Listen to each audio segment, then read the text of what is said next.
Maître Rod, bonjour. Bonjour, M. Mallet. Avec vous, nous verrons un thème que nous connaissons tous, soit pour l'avoir vécu ou certains de nos proches, la thématique du vol, ou pour d'autres événements, appelons ça soustraction frauduleuse de biens d'autrui ou soustraction frauduleuse aussi malheureusement d'énergie. Mais tout de suite, retrouvons donc Maître Rod pour nous expliquer qu'est-ce que l'on doit comprendre d'un point de vue pénal du vol. Le vol que tout le monde appréhende, que la presque quasi-totalité des gens des Antilles, Guyane, craint, c'est, nous dit l'article 311 du Code pénal, l'appréhension, la soustraction frauduleuse de la chose d'autrui. Et pour en revenir à ce que vous disiez tout à l'heure, la soustraction frauduleuse de l'énergie d'autrui. Alors, la chose d'autrui, tout le monde comprend, une paire de lunettes, c'est une chose, d'autrui, cela signifie que cette paire de lunettes appartient bien à quelqu'un et qu'elle n'appartient pas surtout à celui qui la soustrait. Quelqu'un vous enlève vos lunettes et c'est ça l'intention de se les approprier, c'est facile, une lunette, une pointe bic, un stylo évidemment, pointe bic, on n'en parle pas, mais un stylo et votre sac et autre chose, ça va crescendo. Et alors, c'est ça le vol. Et il y a maintenant l'énergie électrique, que cette énergie vienne de l'électricité, du courant que vous avez, ou que ça vient d'autres sources d'énergie, mais l'énergie dont vous disposez pour allumer vos lampes électriques, eh bien, lorsque quelqu'un vous soustrait cela par une prise de courant ou une autre manipulation, il s'agit d'une soustraction d'énergie appartenant à autrui, il s'agit d'un vol. Voilà la définition du vol, voilà la définition de la soustraction frauduleuse de la chose d'autrui. Alors, il faut bien retenir les mots soustraction, enlever, s'approprier, faire de ce que quelque chose qui appartenait à autrui, vous en fassiez un usage propre, un usage personnel. C'est l'appréhension frauduleuse qui rejoint la soustraction frauduleuse. Et l'important, c'est que la chose appartienne à autrui, appartienne à quelqu'un. Parce que si c'est une chose qui n'appartient à personne, et par exemple ce qu'on appelle la chose délaissée, eh bien en ce moment c'est une chose n'appartenant à personne et il n'y a pas vol. Il n'y a pas vol puisque la chose n'appartient pas à autrui. Quelqu'un qui laisse un vieux pneu, qu'il jette et dont il n'a plus besoin, qu'il n'emploie plus, si vous vous emparez de cela, eh bien ça n'appartient plus à personne et il n'y a pas vol. Alors justement, avant d'en arriver aux victimes, et tout à l'heure, définir aussi qu'est-ce que l'on doit comprendre ou sous-entendre par délaissement. Donc il n'y a pas vol. Parce qu'il y a des subtilités, vous avez oublié peut-être non délaisser votre sac à main. Est-ce que c'est un vol?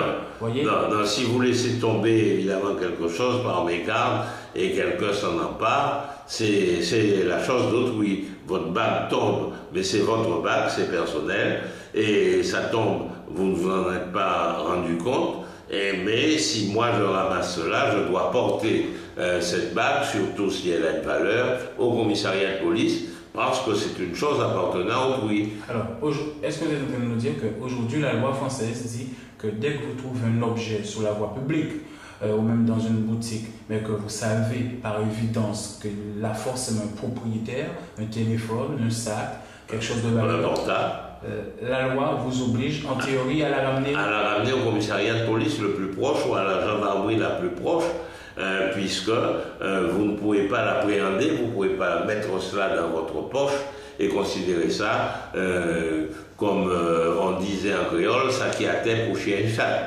C'est absolument le contraire.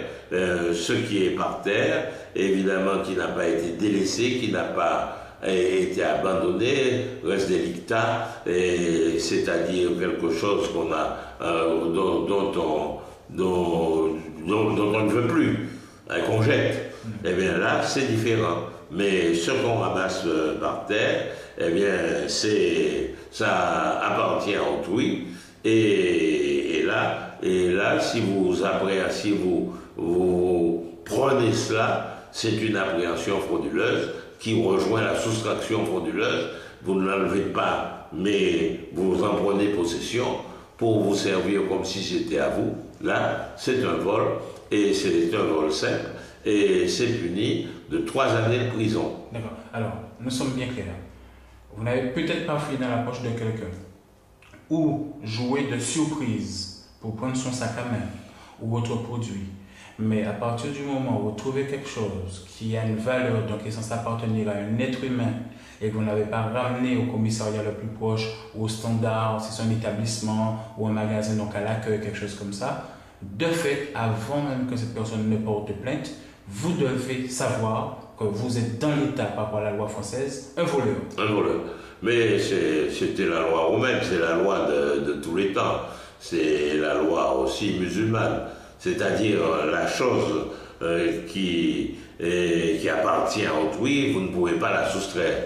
Ça a existé, le vol, depuis le commencement des temps, mais depuis le commencement des temps, c'est sanctionné, et on avait même certains réflexes qui se faisaient dans les vieilles familles sortant directement de l'esclavage, où c'était considéré comme quelque chose d'absolument abominable. Eh bien, on vous disait, on va vous mettre la main au feu si vous êtes surpris en train de voler. Donc ceci pour vous dire que depuis le commencement des temps, la société a toujours sanctionné le vol. D'accord. Et même trouver un objet à terre et que vous n'avez pas ramené au commissariat, vous encourez au minimum 3 ans. 3 ans, ça revient au même, puisque vous savez fort bien que cet objet appartient à autrui.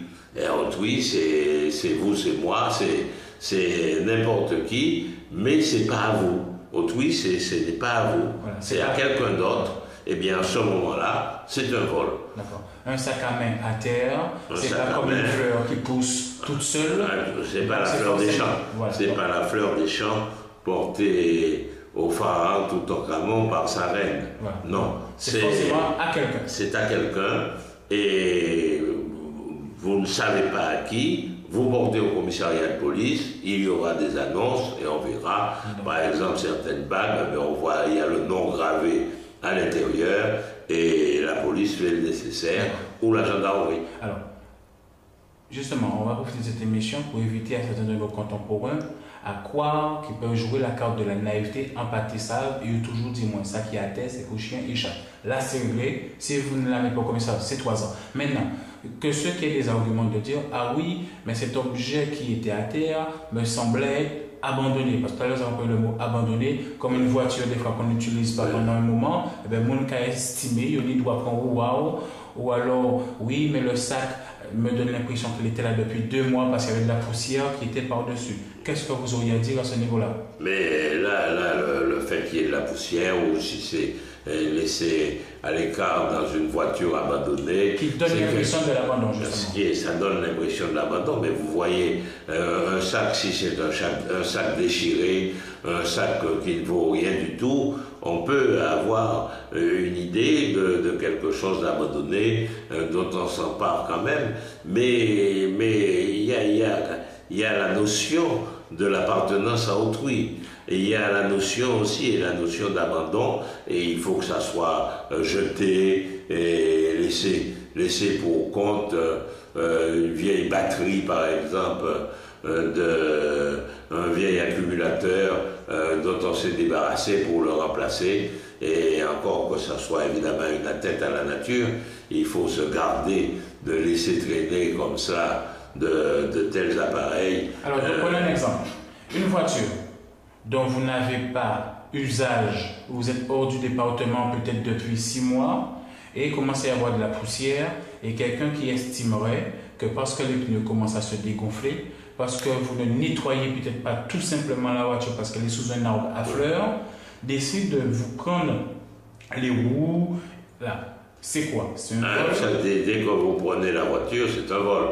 Et d'autant plus, vous ne pouvez pas appréhender une voiture sans déclaration à la préfecture, sans changement de carte grise, sans toutes les formalités vous permettant de posséder une voiture. Alors là, il y a manifestement, dès que vous vous emparez de cela, vous savez que cette voiture qui est immatriculée à la préfecture appartient à autrui. Vous ne pouvez pas dire, ça fait 5 mois, ça fait 6 mois, c'est une voiture à l'abandon, c'est certain, mais c'est une voiture qui appartient à autrui, qui a un propriétaire. C'est toujours 3 ans. Et c'est toujours 3 ans. C'est toujours 3 ans, puisque là, vous ne pouvez pas exciper de votre bonne foi. Vous savez pertinemment que ceci ne vous appartient pas, que ceci appartient à autrui, et c'est bien la définition du vol, la soustraction frauduleuse de la chose d'autrui.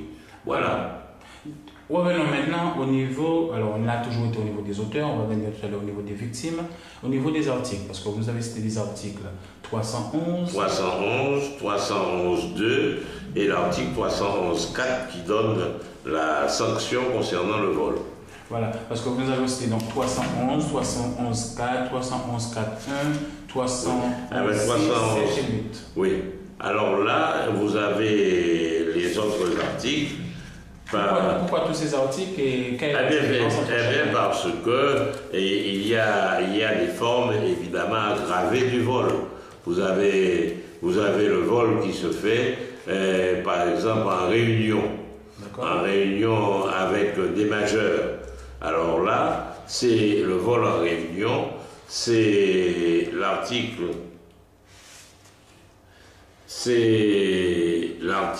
300.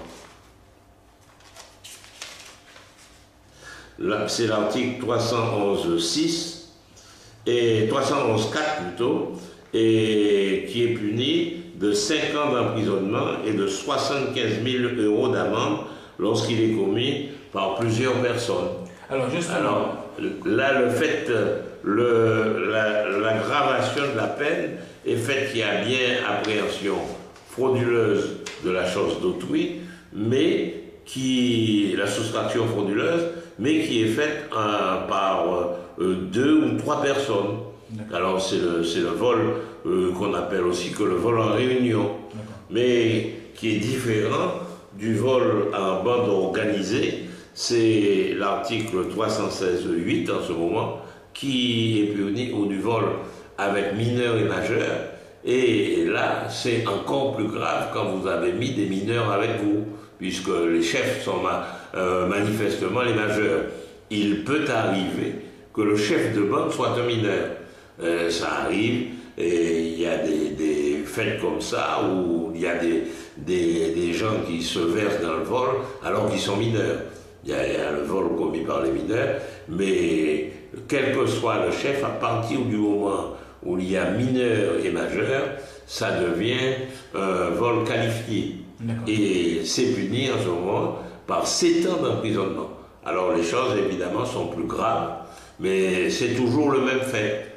Mais alors, vous nous avez parlé de 4 ans d'emprisonnement, 6 ans d'emprisonnement. 5 ans d'emprisonnement. Alors je voulais savoir. C'est le vol en réunion. D'accord.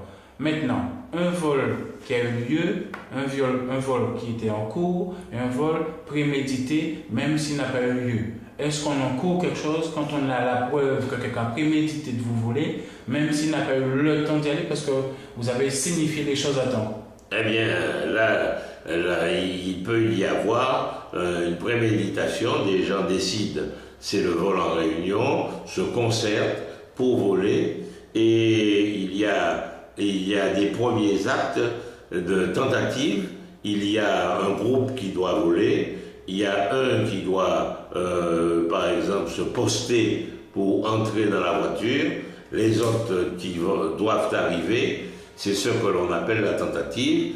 La tentative de vol a les mêmes sanctions que le vol, parce que on se prépare on s'est concerté, on a prémédité, comme vous dites, et on passe, c'est le passage à l'acte. Et la phase du passage à l'acte est interrompue parce qu'en ce moment, comme par inadvertance, la gendarmerie arrive, la police arrive, ou des gens crient aux voleurs au moment où vous allez mettre la main sur la portière de la voiture pour la prendre. Et en ce moment, il s'agit d'une tentative. Et la tentative est sanctionnée par la même peine parce que ce sont des circonstances fortuites et dépendantes de votre volonté qui ont fait qu'il n'y a pas eu commission du vol. La tentative est punie de la même peine que le vol. Merci. Alors, vous nous avez aussi cité l'article 311, 6, 7 et 8. Oui. Pourquoi des chiffres différents? Ils signifient quoi? Eh bien, parce qu'il y a la tentative de vol en réunion, il y a le vol en bande organisée, c'est-à-dire un peu où il y a une association de malfaiteurs.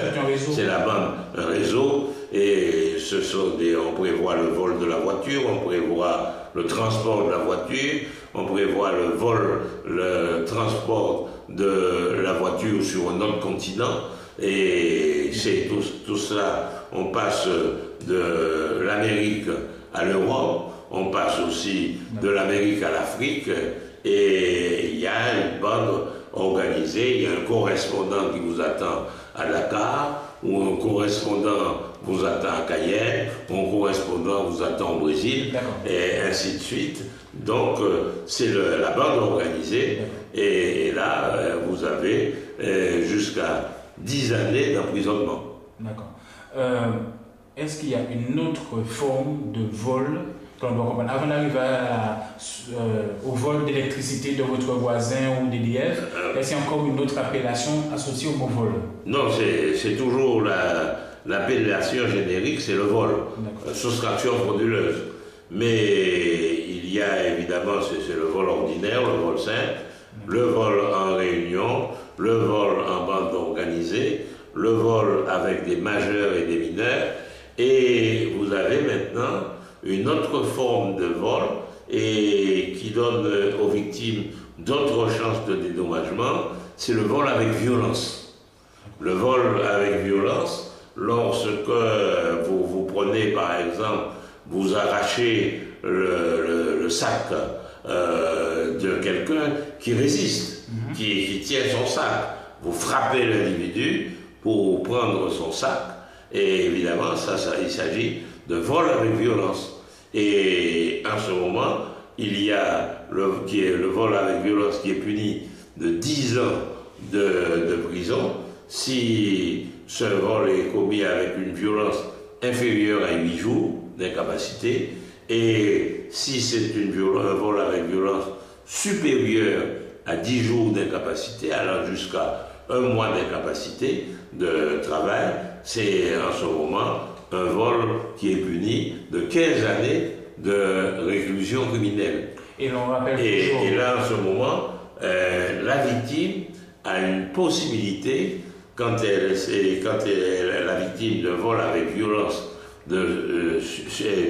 touchant 1 mois d'incapacité de travail, la victime a une possibilité de saisir la commission d'indemnisation des victimes d'infractions des articles 306 et suivants du Code de procédure pénale. Et bien sûr, on rappelle, même si le voleur n'a pas réussi son coup, c'est-à-dire partir avec le sac à main, il encourt la même chose. La même chose. Mais là, il faut, parce qu'il peut y avoir la tentative de vol plus la violence, mais sans qu'il y ait commission de vol. C'est-à-dire, on frappe, pose, enlever, et à l'arrivée des gendarmes, l'arrivée de tiers, l'arrivée de gens qui crient aux voleurs, qui font que la clameur publique vous poursuit et vous empêche de voler, mais il y a déjà eu la violence, donc il y a déjà eu tentative de vol avec violence, et vous encourez exactement les mêmes peines que si vous aviez commis le vol. Est-ce que l'on peut demander, je m'excuse de le dire ainsi en tant qu'acte citoyen, que si on a subi, ne serait-ce qu'une tentative de vol, mais on s'en est sorti par rapport à son charisme ou par rapport à son attitude, qu'il faut quand même aller porter plainte? Il faut toujours porter plainte, puisque c'est un délit. C'est un délit. Là, quel que soit, à partir du moment où il y a une infraction, l'individu, le citoyen, doit porter plainte. Il faut absolument qu'il fasse cela, non seulement pour obtenir réparation s'il a subi un préjudice, mais pour empêcher que ces choses-là se fassent. Et on ne peut empêcher que ces choses-là se fassent qu'en s'opposant sans risquer sa vie, sans risquer son intégrité physique, mais en s'opposant fermement, en montrant qu'on n'est pas d'accord et en saisissant immédiatement ou la police ou la gendarmerie. Et la police et la gendarmerie, dès le moment où vous avez porté plainte, doivent vous remettre une déclaration de plainte et que vous avez, qui vous permet par la suite de saisir un avocat et d'obtenir réparation. Alors, vol, tentative de vol, vol en réunion, vol en bande organisée, vol avec agression, et aussi vol avec une arme. Vol avec une arme, c'est ce que l'on appelle couramment le vol à main armée, et c'est puni là encore de 10 années d'emprisonnement ferme. D'accord. Est-ce que là encore une fois, et peut-être surtout dans ce type de cas, quand on a tenté soit dans votre station d'essence, soit au moment où vous montez dans votre voiture, on vous présente un sac, un coutelas, ou même, j'ai envie de vous dire, si la personne vous laisse croire qu'elle a un fusil dans sa poche, est-ce que l'on peut dire... Si la personne vous présente par exemple une arme postiche, un facsimilé de revolver ou de fusil, vous pensez qu'il y a une arme. C'est le vol avec arme. C'est le vol avec arme parce que l'individu, même un vulgaire revolver à bouchon, comme on dit couramment, l'individu croit que vous êtes armé, il a l'impression d'avoir face à lui un revolver, évidemment, et la bourse ou la vie, il laisse la bourse pour sauver sa vie. Eh bien, vous avez commis l'infraction de vol avec arme, et vous tombez sur le coup des articles 306 ou 308 du code, 311.6 ou 311.8 du code pénal, et vous encourez jusqu'à 10 années d'emprisonnement ferme. D'accord. Et j'en dirais un autre, là c'est bien par rapport aux assurances, on y vient de plus en plus pour les victimes et leur recours, l'intérêt d'avoir un avocat dans ce type de situation, il ne faut pas qu'on oublie au moins on garde 5 minutes pour ça. Vol avec infraction, et des fois j'entends certaines assurances, certaines personnes me dire oui, mais l'assurance me dit la porte de la maison n'était pas fermée ou il n'y a aucune preuve d'infraction, ou la porte de la voiture n'était pas fermée donc il n'y a aucune preuve d'infraction. Là, qu'est-ce qu'on peut dire dans le vol avec infraction ou pas? Eh bien là, si vous êtes assuré uniquement que vol de voiture par exemple, si vous laissez les clés de la voiture à l'intérieur de la voiture et vous ne fermez pas les portes de la voiture, l'assurance ne vous couvre pas. Parce qu'il faut un minimum de protection du bien. Et il faut qu'il y ait, pour l'individu, quand même, on ne peut pas lui donner les carottes toutes cuites. Et il faut manifestement qu'il y ait une effraction. Ou même que l'individu est tenté de forcer la porte ou autre.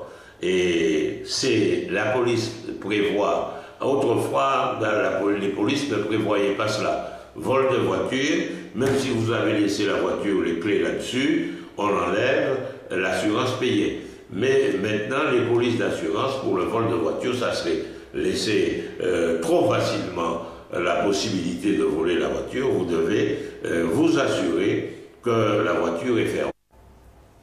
Donc, au niveau des assurances, je comprends, il n'y a pas d'infraction, elles ne suivent pas, ce serait trop facile, il y a eu des abus de clients eux-mêmes, mais dans l'hypothèse qu'un jour, et que ce soit vrai, on retrouve le voleur, il faut toujours porter plainte. Il faut toujours porter plainte, afin que l'action publique puisse entrer en mouvement. Et la compagnie d'assurance, évidemment, si elle vous a dédommagé, on retrouve le voleur, tous les droits que vous aviez contre le voleur avec votre déclaration de plainte, se trouve transféré à la compagnie d'assurance qui agit contre le voleur. Alors, justement, si l'assurance avait dit non parce qu'il n'y a pas de preuve d'infraction et que vous aviez déposé plainte, est-ce que l'assurance a obligation de changer d'avis, de se rétracter pour vous rembourser parce qu'on a trouvé le voleur maintenant? Non.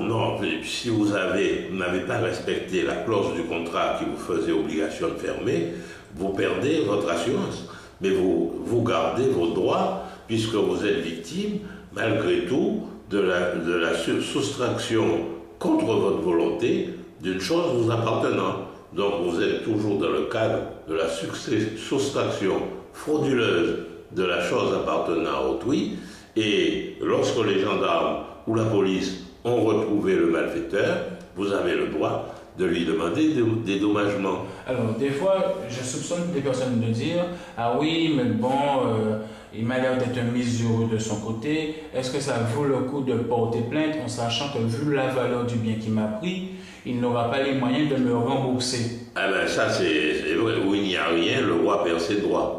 Ça, c'est absolument certain, mais vous obtenez condamnation. Et si vous êtes vous-même dans une situation difficile et que cette soustraction frauduleuse a lieu avec violence, vous pouvez, si vous remplissez certaines conditions, vous saisir la commission de réparation des infractions, et ce fonds de garantie, le fonds de garantie des victimes, peut jouer dans certains cas.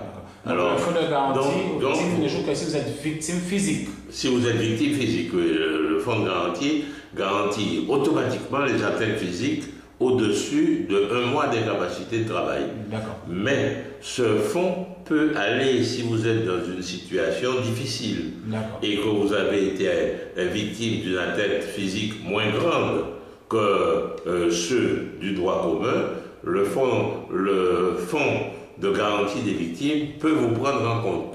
Et en ce moment, vous devez saisir la commission, la commission des victimes d'infractions. On rappelle au téléspectateur que ce fonds, c'est un fonds, c'est l'État. C'est l'État.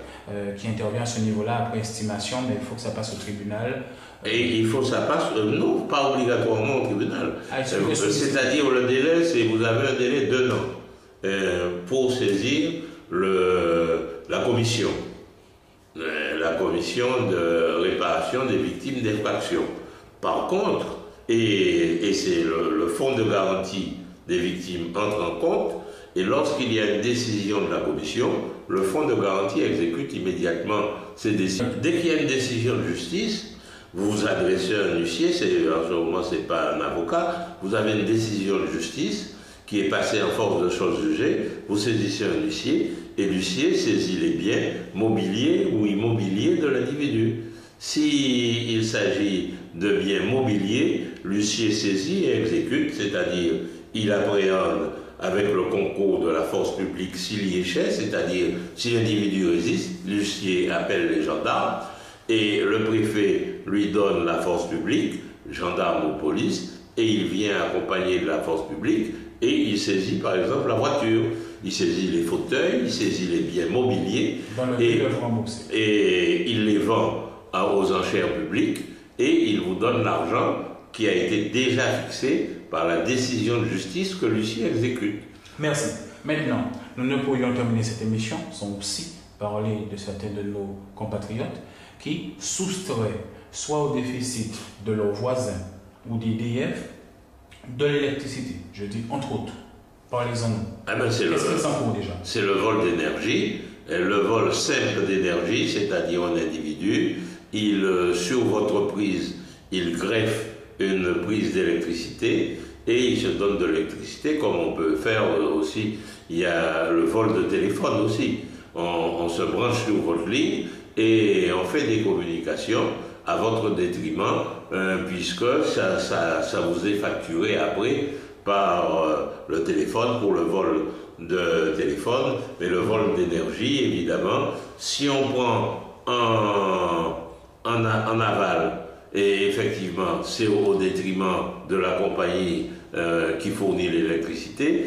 Si on prend en amont, c'est à votre détriment, puisque c'est après votre prise de courant qu'on branche un fil électrique. Et en ce moment, l'électricité qui est consommée est portée sur votre compteur et EDF vous demande, ou la société qui vous fournit l'énergie électrique, vous demande de payer. Ça s'appelle le vol d'énergie. Et comme une personne qui ose faire ça. Bien, la personne qui est en course là, c'est le vol simple. C'est 3 ans de prison puisque c'est un geste simple. qui est fait. Alors, quel conseil vous pouvez donner à quelqu'un pour vérifier? Ça veut dire quoi? C'est d'éteindre l'électricité chez vous et voir si le compteur tourne toujours? Oui, ça c'est le premier point. Et le deuxième point, lorsque vous voyez que votre compteur a tourné de façon anormale, vous avertissez EDF qui fait immédiatement des recherches et en fonction de votre moyenne mensuelle, habituelle, EDF voit qu'il y a eu une prise de courant et EDF peut vous mettre sur la piste et vous permettre de prendre celui-là qui fait la prise fortuite de courant. Alors justement, vous avez proposé EDF avec leur technicien, mais je repose la question quand même.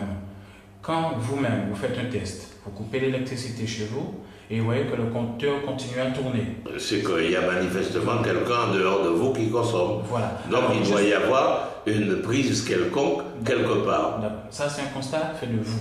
Oui. Mais contestable. Donc vous vous dites qu'on peut appeler EDF qui envoie un technicien. Est-ce qu'aussi, ou vous dites que ça peut rester au niveau d'EDF, on peut appeler un huissier qui constate lui-même aussi que quand vous coupez, ça tourne. Oui, mais le constat d'huissier vaut preuve si on arrive à découvrir qui a pris l'électricité, qui en a profité. L'huissier peut constater, comme le gendarme, comme le policier. Et le constat d'huissier vaut pour le civil, le constat fait par la gendarmerie ou par la police vaut au pénal. D'accord. Mais on peut employer quand même le constat d'huissier au pénal, puisque vous avez la faculté de rapporter la preuve de la commission de l'infraction par autrui. Ce qui ne retire rien à la compétence du technicien d'EDF s'il venait... Le technicien d'EDF, c'est la preuve parfaite. Il surprend l'autre et il donne les détails techniques, il peut vous faire les calculs et le montant du préjudice. Il vous donne tous les éléments. Merci, Victor. Maintenant, dans toutes ces situations que nous avons vues de situations de victimes, de vol, peut-être que j'aurais oublié, qu'est-ce qu'on en encourt quand on se permet de voler, quand on a pris le sac de la personne, de voler peut-être le chéquier, mais l'usage du chèque? Eh bien non, le vol du chéquier est puni, mais le fait d'envoyer un chèque qui est sans provision, ce délit n'existe plus. Ce délit n'existe plus parce qu'on en était arrivé à comptabiliser quelques 7 millions de Français qui émettaient des chèques sans qu'il y ait en contrepartie une provision suffisante. Alors ce vieux délit de chèque sans provision n'existe plus, mais le vol du chéquier, c'est un vol. Il y a un préjudice qui vous est causé par l'absence de votre chéquier.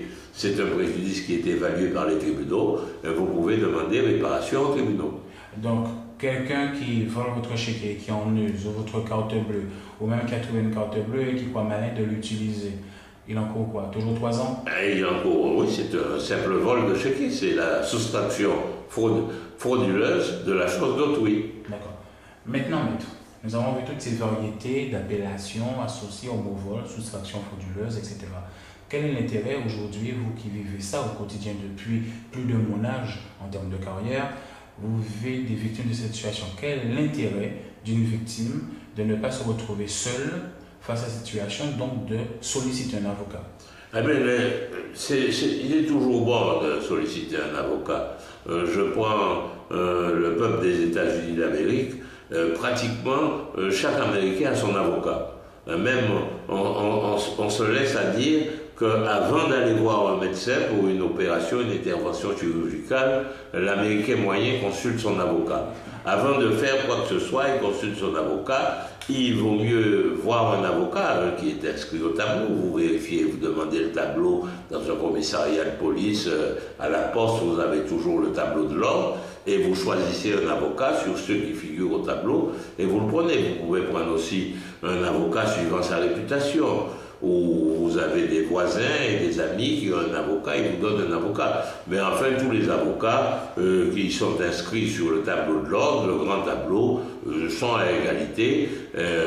Vous prenez un peu au choix. Alors, quel est le plus, vous, avec des victimes que vous avez déjà eues, des personnes qui se sont présentées à vous, victimes de vol, je vous demande éventuellement de me raconter une anecdote sans donner trop de détails pour cette personne, mais qui est l'intérêt de l'au-delà de la victime.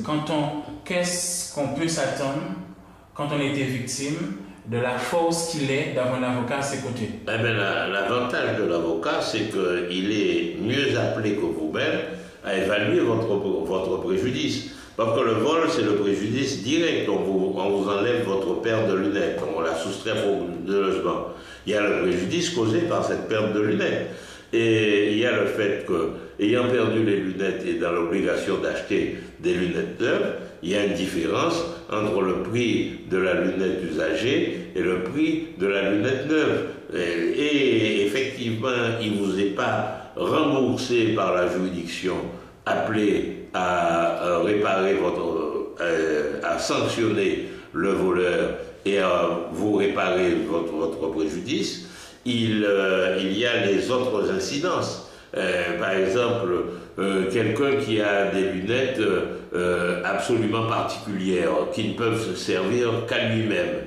Et ces lunettes-là sont des lunettes spéciales qui nécessitent la visite chez un praticien, un spécialiste, et un travail particulier qui est fait par le fabricant de ces lunettes, et un temps aussi que vous perdez pour qu'on vous donne une paire de lunettes équivalente. Tout cela, et vous ne pouvez pas travailler, par exemple, si vous êtes avocat, si vous êtes appelé à faire des conclusions, si vous êtes appelé à vous servir de l'avocat, c'est qu'il prend le recul. Alors, l'avocat prend le recul, fait le calcul pour vous et demande la réparation du juste prix, de la juste perte que vous avez subie, sous le contrôle, évidemment, du tribunal souverain qui apprécie le préjudice et fixe le montant que la personne condamnée doit vous verser à titre de dédommagement.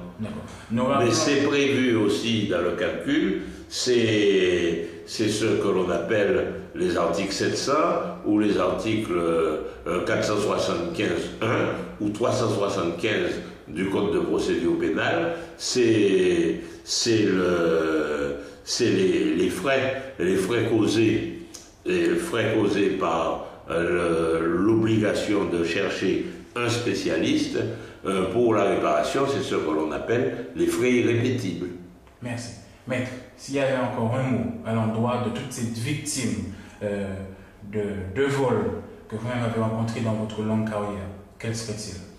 Eh bien, toujours voir un avocat et chercher un avocat et demander aux voisins quel est leur avocat, et ainsi de suite, afin que vous entriez immédiatement en contact avec un homme de loi, vous donnant toutes les garanties pour pouvoir obtenir réparation. Maître Rod, nous rappelons que vous êtes avocat à la Cour et que vous êtes un ex et éminent bâtonnier de l'Ordre des avocats, et nous vous retrouvons régulièrement sur tous ces thèmes qui nous préoccupent. Encore une fois, Maître Rod, merci. À bientôt. Je profite de l'antenne pour envoyer un grand bonjour à Mme Tomiche qui m'a envoyé un fax concernant une lettre de 87 adressée au Mazu. Juste préféré qu'il m'envoie un mot sur cette époque héroïque où il faisait la grève de la faim à Saint-Hyacinthe, où j'étais son avocat en sa qualité de patriote guadeloupéen devant comparaître au procès d'avril 1968, et où je venais le voir pour le réconforter durant cette terrible épreuve de la grève de la faim. Maître Rod, bonjour. Bonjour, M. Valère. Avec vous, nous verrons un thème que nous connaissons tous, soit pour l'avoir vécu ou certains de nos proches, la thématique du vol, ou pour d'autres événements, appelons ça soustraction frauduleuse de biens d'autrui ou soustraction frauduleuse aussi malheureusement d'énergie. Mais tout de suite, retrouvons donc Maître Rod pour nous expliquer qu'est-ce que l'on doit comprendre d'un point de vue pénal du vol. Le vol que tout le monde appréhende, que la presque quasi-totalité des gens des Antilles, Guyane, craint, c'est, nous dit l'article 311 du Code pénal, l'appréhension, la soustraction frauduleuse de la chose d'autrui. Et pour en revenir à ce que vous disiez tout à l'heure, la soustraction frauduleuse de l'énergie d'autrui. Alors, la chose d'autrui, tout le monde comprend. Une paire de lunettes, c'est une chose. D'autrui, cela signifie que cette paire de lunettes appartient bien à quelqu'un et qu'elle n'appartient pas surtout à celui qui la soustrait. Quelqu'un vous enlève l'appréhension frauduleuse qui rejoint la soustraction frauduleuse. Vous ne l'enlevez pas, mais vous en prenez possession pour vous servir comme si c'était à vous. Là, c'est un vol, et c'est un vol simple, et c'est puni de 3 années de prison. D'accord. Alors, nous sommes bien clairs. Vous n'avez peut-être pas fouillé dans la poche de quelqu'un, ou joué de surprise pour prendre son sac à main, ou autre produit.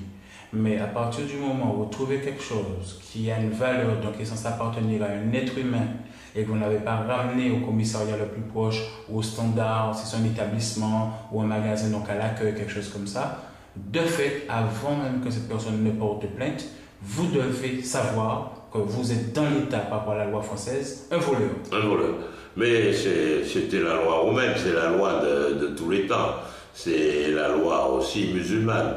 C'est-à-dire la chose qui appartient à autrui, vous ne pouvez pas la soustraire. Ça a existé le vol depuis le commencement des temps, mais depuis le commencement des temps, c'est sanctionné et on avait même certains réflexes qui se faisaient dans les vieilles familles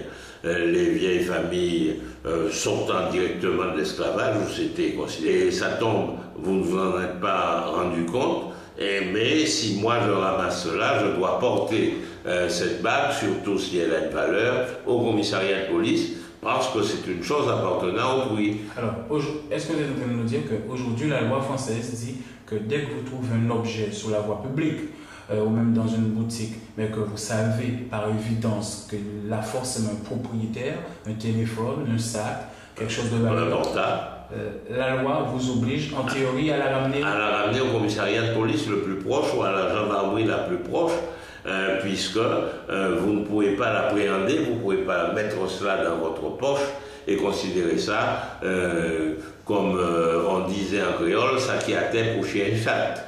C'est absolument le contraire.